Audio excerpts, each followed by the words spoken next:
కేంద్ర బడ్జెట్ వేతన జీవులకు చాలా ఉపయోగకరంగా ఉన్నట్లు కరీంనగర్ జీవిత బీమా సంస్థ ఉద్యోగులు ఆనందం వ్యక్తం చేస్తున్నారు. 12 లక్షల వరకు పన్ను మినహాయింపు చేయడం, స్లాబ్లలో రాయితీలు ప్రకటించడాన్ని స్వాగతించారు. జీఎస్టీ మినహాయింపు వంటి కొన్ని మార్పులు చేస్తే సామాన్యులు మరింత మంది ఇన్సూరెన్స్ రంగంలో పెట్టుబడులు పెట్టే అవకాశం ఉందని వారు ఆశాభావం వ్యక్తం చేశారు.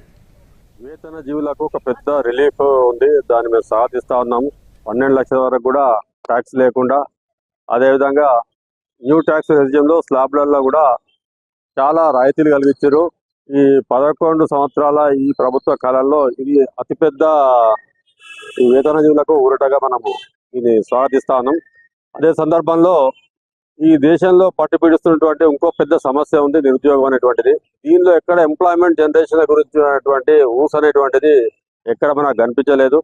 ఇది encouraging for investment purpose, encouraging for purchasing capacity, అన్ని రకాలుగా ఉపయోగకరమైన బడ్జెట్ అని చెప్పేసి వ్యక్తిగతంగా నేను భావిస్తున్నాను.